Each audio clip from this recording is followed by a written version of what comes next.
Partie 6. Techniques pour minimiser l'effet des biais cognitifs. 2 techniques de pensée latérale. Ces techniques encouragent à penser de manière non conventionnelle et à explorer des perspectives différentes pour éviter la pensée de groupe et la conformité. Exemple, lors d'une séance de remue-ménage, favorisez l'utilisation de techniques telles que la pensée inverse, où l'on considère l'opposé de ce qui semble évident pour remettre en question les idées préconçues. Déviation contrôlée. Elle consiste à délibérément prendre une décision opposée à celle qui pourrait être influencée par un biais, forçant ainsi à évaluer objectivement les 2 options.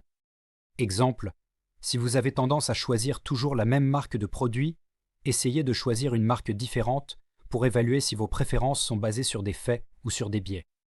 Délibération contradictoire. Demandez à quelqu'un de défier vos opinions ou décisions, vous incitant à fournir des preuves à l'appui de vos positions pour minimiser l'effet du biais de confirmation. Exemple, discutez d'une décision avec un collègue ou un ami ayant des opinions différentes et demandez-leur de présenter des arguments contradictoires. Évaluation systématique. Utilisez des méthodes structurées et objectives pour évaluer des options ou des situations, en évitant les évaluations basées sur des intuitions ou des préjugés. Exemple, utilisez une liste de critères prédéfinis et pondérés pour évaluer différentes offres d'emploi afin de prendre une décision basée sur des éléments objectifs.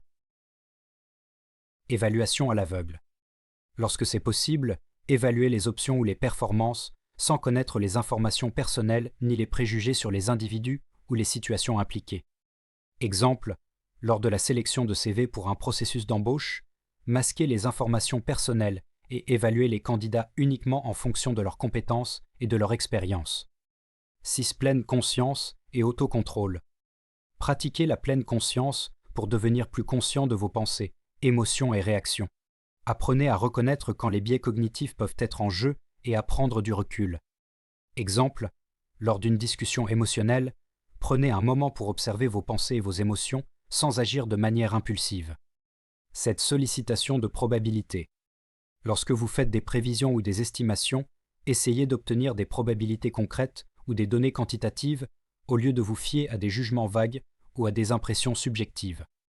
Exemple, si vous essayez d'évaluer la probabilité qu'un événement se produise, demandez aux personnes impliquées d'attribuer une probabilité numérique au lieu d'une simple évaluation générale. Décision basée sur des données antérieures.